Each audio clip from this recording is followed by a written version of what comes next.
Bonjour, vous écoutez le podcast de Virage. On vous donne des pistes pour aller de l'avant et ça se fait parfois à contre-courant. Si face à un problème, quel qu'il soit, vous vous êtes déjà dit « j'ai tout essayé, rien ne va, je ne sais plus quoi faire », alors vous êtes au bon endroit. Je suis Marina Blanchard, psychologue, formatrice et fondatrice de Virage. Mon école s'inscrit dans la lignée de celle de Palo Alto, c'est-à-dire de la thérapie brève. Et je suis Peggy Van Lierde, chef d'entreprise, journaliste et coach en développement personnel. Ensemble, nous vous proposons des réflexions pour avancer autrement. Nous nous retrouvons tout proche de la Saint-Valentin et donc on a décidé de consacrer cet épisode au couple, à la vie de couple bien installée où parfois ça arrive que l'un des deux ou les deux, oui, effectivement, reproche le manque de piment du début, un peu la nostalgie de cette étincelle du début qui soit n'est plus là, soit s'est estompée. Et en fait, on sait bien que le couple évolue et que voilà, cette flamme ne reste pas aussi vive 20 ans après. Et on peut très bien vivre avec parce que le couple évolue, a pris un chemin ensemble qui fait que c'est très confortable et très sensuel même et très sympa. Et dans d'autres cas, il peut y avoir des reproches qui naissent de part et d'autre et qui deviennent compliqués du coup à vivre pour le conjoint parce que voilà, tu fais plus d'efforts pour me séduire, tu n'es plus aussi sexy qu'au début, enfin voilà, des petites piques comme ça qui peuvent être lancées qui en fait ça ne fait pas disparaître le sentiment amoureux. Mais ça devient difficile à vivre et pesant parce que voilà, entretenir cette flamme n'est pas forcément évident tous les jours. Exact. Et comment faire en sorte d'être confortable dans son couple, d'être bien dans son couple. Alors peut-être le mot confortable, il y en a qui vont pas aimer, mais en même temps, quelque part, c'est quand même ça qui fait qu'on reste dans une relation, c'est quand on y est bien, on y est serein, voilà. Et donc, effectivement, voilà, la question de la flamme du début, je trouve, elle est intéressante parce que c'est vrai, qu'est-ce qu'on aimerait rester à certains moments dans la passion du début, dans cette période de séduction où, voilà, on est très attentif à l'autre. On vit presque, on oublie d'ailleurs le boulot, enfin tout le reste est peut-être un peu secondaire, parce que voilà, accessoire, parce qu'effectivement, ce qui est important, c'est ce couple, on vibre au moindre SMS qu'on reçoit de l'autre, etc. Alors c'est très sympa, évidemment, c'est une chouette période, mais on sait qu'elle ne dure pas, et ça a vraiment été prouvé scientifiquement, physiologiquement, voilà, on vibre pas de la même manière pendant les 3 premières années d'une histoire d'amour et par la suite. Et donc, effectivement, ça va être une des premières démarches, j'ai envie de dire, c'est d'accepter ça. Ou bien de choisir de changer de couple tous les 3 ans. Ça peut être aussi une possibilité. Et pour certaines personnes, voilà, la durée d'un couple, ça les intéresse pas spécialement. Ils n'ont pas spécialement envie de construire une famille, etc. C'est pas ça leur projet. Ce qu'ils veulent, c'est vibrer. Voilà, ce qu'ils veulent, c'est vibrer. Et pourquoi pas, c'est un peu aussi un choix de se dire, ben moi, en fait, j'ai pas envie de faire durer spécialement un couple et de prolonger au-delà de cette période-là. Mais pour ceux qui auraient envie, comment est-ce qu'on peut faire pour après que ça se prolonge et que soit quand même qu'on reste épanoui dans ce couple, même s'il n'y a plus ces espèces de vibrations qui semblent magiques, ces papillons dans le ventre, voilà, du début. Alors déjà, je trouve que c'est important de dire que ces papillons dans le ventre, ces vibrations, on peut les retrouver quand même à certains moments. Donc ça peut pas être du quotidien, enfin je pense, c'est mon point de vue, peut-être certains vont dire, ah mais moi ça fait 15 ans que c'est les papillons dans le ventre en permanence, peut-être, de ce que j'ai pu voir dans mon expérience, etc. C'est pas forcément le cas, mais par contre, c'est vrai qu'on peut se retrouver en vacances en amoureux pendant une semaine, on a laissé les enfants, on a laissé le boulot, où on se retrouve dans cette vibration, on a l'impression de vibrer au même rythme que l'autre, où c'est vraiment c'est magique, etc. Et je trouve que c'est intéressant de se dire que voilà, ça peut revenir à certains moments, mais dans un quotidien de couple où on doit gérer effectivement le boulot, les enfants, les projets, les finances, etc., où il y a des soucis, c'est compliqué d'être en tout cas en permanence là-dedans. Et donc, la recherche de ça en permanence va créer de la frustration, donc c'est important de pouvoir accepter ça. Ça, c'est déjà peut-être un premier conseil à donner, c'est de se dire, ça peut pas être tout le temps à 10 sur 10 au niveau de l'épanouissement du couple, quoi. Ça, forcément, il y a des moments où c'est à 9, il y a des moments où c'est à 8, il y a des moments où c'est à 5, et c'est pas pour ça que ça reviendra pas à 8 après, ou que ça reviendra peut-être à 10, comme je le disais, dans des contextes qui le favoriseront. Et puis il y a des moments aussi où on apporte quelque chose dans le couple parce que par exemple on souhaite faire plaisir à l'autre. Et c'est pas forcément perçu par l'autre comme ce qu'on attendait. Tout à fait, L'autre tout à s'attendait à fait, autre oui. chose. Voilà, par exemple, moi pour faire plaisir à mon conjoint, je vais lui cuisiner le plat qu'il Oui, adore, mais en fait, lui, il attend juste que je l'attende dans le lit avec une tenue sexy. oui. Et en fait, là, on a cru faire plaisir à l'autre et Mhm. quelque part, il y a quand même une frustration parce que l'attente de l'autre, elle était sur un autre Tout à registre. fait, tout à fait. Oui, oui, souvent, moi je dis aux couples qui viennent consulter, voilà, le couple c'est un peu une plante, tous les deux vous devez en prendre soin, nourrir cette plante. Donc il y en a un qui arrose peut-être avec de l'eau, l'autre qui s'occupe de la qualité de la terre, de mettre des engrais ou de rire du compost, c'est mieux que des engrais, et de faire en sorte que le terreau soit le meilleur possible. S'il y en a un qui s'arrête, si on arrête de mettre de l'eau, si on arrête d'amener des nutriments, enfin la plante à un moment donné, elle va s'affaiblir, elle va aller moins bien. Souvent, quand les gens viennent consulter, évidemment, elle va déjà un peu moins bien. Et une question importante, c'est qu'est-ce que vous amenez chacun dans ce couple? Et donc, comme tu le dis très justement, le problème, c'est que souvent, quand ils se disent ce qu'ils amènent, c'est pas forcément ce qui est attendu par l'autre. Et là, j'ai envie de faire référence à un livre que je conseille souvent comme lecture au couple, qui s'appelle Les 5 langages de l'amour, de Gary Chapman. L'auteur explique très très bien comment, pour certains, dire je t'aime, c'est dire des mots. C'est dire je t'aime. Et entendre je t'aime peut être très important, et certaines personnes d'ailleurs, et ça me fait penser à un couple que j'ai eu en consultation, elle disait, il ne dit jamais je t'aime. Il ne sait pas le dire. Et lui disait, ben non, c'est vrai. Je te le prouve, je te le montre. Voilà, voilà. Tu vois bien, nanana. Mais parfois, pour certains, les mots sont vraiment importants, entendre les mots. Pour d'autres, dire je t'aime, ça va être faire l'amour.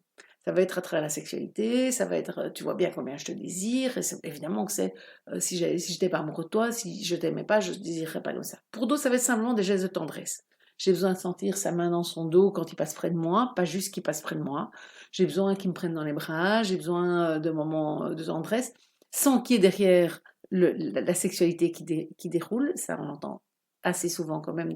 Je ne veux pas faire de généralité au niveau des genres, mais au niveau des femmes, il y a beaucoup de femmes qui disent, moi j'ai toujours peur, il me prend dans les bras, et j'ai peur qu'il soit tout de suite en train d'imaginer qu'on va faire l'amour derrière. Non, je ne me laisse pas tout à fait prendre dans les bras. Et donc c'est un peu dommage parce que du coup, c'est vrai que l'homme n'a pas forcément cette idée-là. Alors parfois il l'a, mais il ne l'a pas forcément. Et donc effectivement, il y a une espèce d'incompréhension qui se met parce que lui, il la prend dans les bras simplement pour lui dire je t'aime justement. Et elle se rigidifie un peu, elle s'éloigne, voilà, parce qu'elle se dit, si je le laisse me prendre dans les bras, il va croire que je veux bien faire l'amour après, alors que j'ai pas du tout la tête à ça aujourd'hui. Et donc, il y a une distance qui se crée de cette manière-là. Alors, dire je t'aime, ça peut être aussi, donc d'après Gary Chapman toujours, faire des cadeaux. Donc, ça peut être, voilà, donner des cadeaux. Et ça aussi, je me rappelle un couple où lui disait, mais enfin, tu vois, je t'offre ça. Moi, je pense tout de suite, j'étais dans une librairie, j'ai vu ce livre-là, je l'ai acheté, je te l'ai mis sous l'oreiller, tu l'as trouvé le soir. Et elle dit, mais ça, j'ai pas besoin de ça, moi. Oui. Mais moi, c'est pas du tout ça. Et la cinquième manière, c'est les petites attentions. Donc, ils ne sont pas des cadeaux physiques, mais c'est préparer le dessert, comme tu disais, c'est, voilà, surprise, un restaurant surprise, enfin des choses qui sont des attentions à l'autre et à ce dont l'autre a besoin. Donc, justement, je peux faire un bon dessert à mon conjoint, s'il n'est pas très sucré, il s'en fout, même si c'est un dessert qu'il aime bien, ça va pas vraiment être une attention à ses yeux. Donc, même dans le chapitre des attentions, il faut encore voir, ou dans celui des mots, est-ce que je trouve les mots que l'autre a envie d'entendre?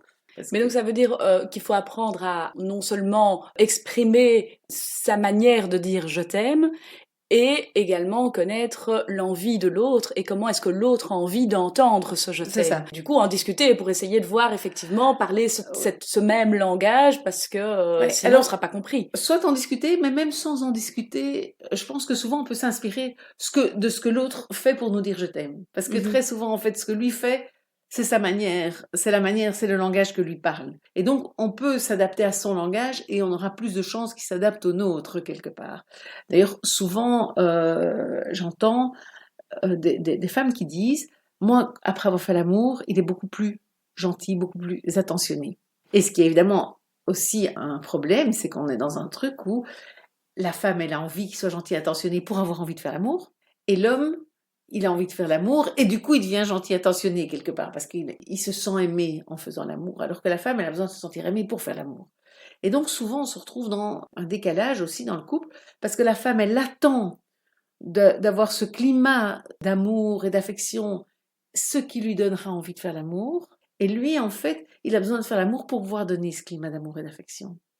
Et donc, on se retrouve dans des couples qui du coup ont moins de relations sexuelles, moins d'attention l'un vis-à-vis de l'autre, puisque chacun est un peu sur ses gardes en se sentant finalement de moins en moins aimé, puisque elle a besoin d'attention pour se sentir aimée, et lui, il a besoin qu'on fasse l'amour. Et comme on fait peu l'amour parce qu'elle ne se sent pas assez aimée, bah lui ne se sent pas aimé, donc il donne moins d'attention. Je ne sais pas si c'est clair, parce qu'évidemment, ce serait plus facile de pouvoir dessiner le cercle vicieux. Mais donc, en fait, finalement, pour l'homme qui ne se sent pas suffisamment aimé parce qu'il n'y a pas assez de relations sexuelles, bah, il va être moins attentif. Et elle, comme elle a un homme moins attentif, bah, elle ne va pas avoir envie d'avoir des relations sexuelles. Et donc, on est dans un cercle vicieux qu'on peut transformer, évidemment, en cercle vertueux. Une question que je me pose quand je t'entends dire « il faut peut-être s'exprimer dans le langage de l'autre », est-ce que si on fait ça, on exprime totalement aussi ses besoins dans le couple? Parce que en disant je t'aime dans le langage de l'autre, il faut pas s'oublier soi-même non plus. Et c'est un peu ce que tu viens de dire avec cette tendresse ou ce besoin de relation sexuelle. Il y a le côté aussi, si moi je ne parle que le langage de l'autre parce que pour l'autre c'est important de faire des cadeaux, et donc moi je vais me mettre à faire des cadeaux, mais en fait ça ne me parle pas du tout. Là aussi il y a un déséquilibre qui peut se créer. C'est pour ça qu'il faut que les deux membres du couple écoutent ce podcast. Non, alors je rigole, mais c'est en donnant à l'autre souvent qu'il va pouvoir nous donner. Et donc moi je fais un peu confiance aussi. Je trouve que le problème on peut en discuter, bien évidemment, on peut en discuter et se dire voilà, en fait moi je me rends compte que j'ai plus besoin de ça, et donc j'aurais envie que il y ait plus de moments de tendresse sans qu'il y ait de la sexualité derrière, par exemple. On peut en discuter et c'est très bien, si ça marche, c'est très bien. Mais souvent les couples en ont parlé, et en fait ça reste problématique. Et donc je pense qu'il y a un peu un pari à faire en donnant d'abord. Et c'est pour ça que je pense que si on est un couple et qu'on aime l'autre, qu'on se dit j'ai envie que ce couple marche, on va être capable de donner sans se dire je suis en train de pas m'écouter moi, parce qu'en fait je m'écoute en donnant, puisque ce que je veux c'est que le couple aille bien, quelque part. Et c'est vrai que le pari derrière, et là tu as tout à fait raison, c'est quand même qu'à un moment aussi je reçoive ma partie. J'ai envie de dire ça, ce pari-là, soit il va fonctionner, soit je vais devoir plus communiquer dessus.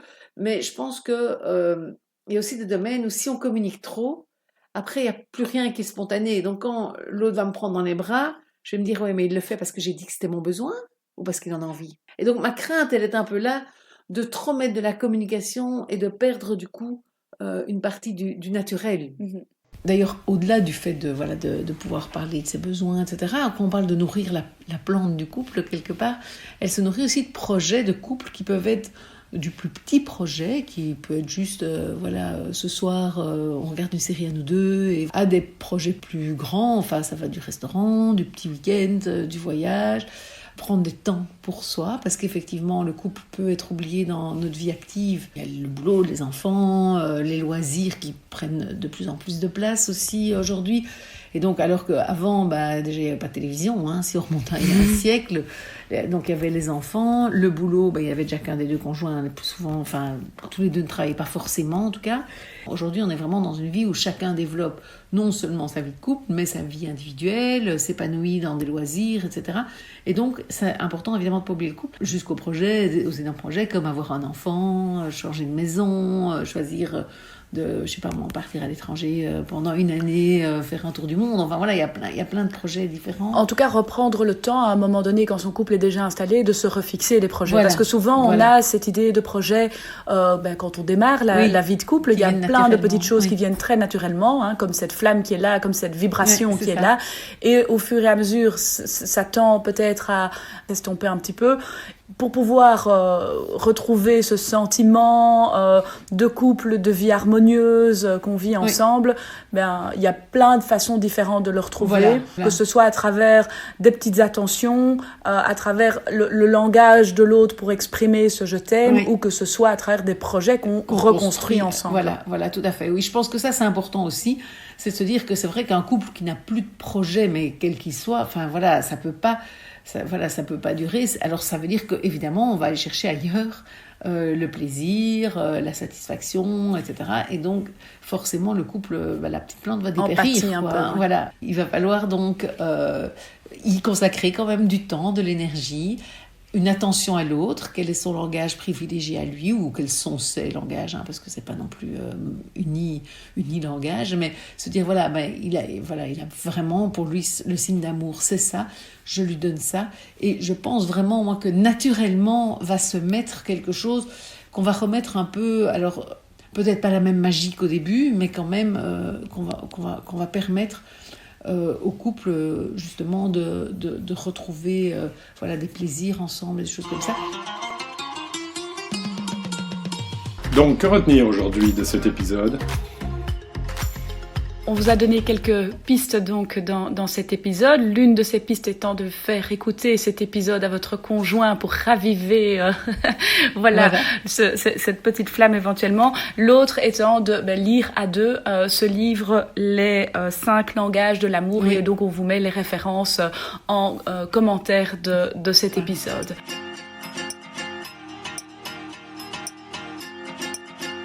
Merci de votre fidélité chaque mercredi. Et rendez-vous pour le prochain épisode la semaine prochaine.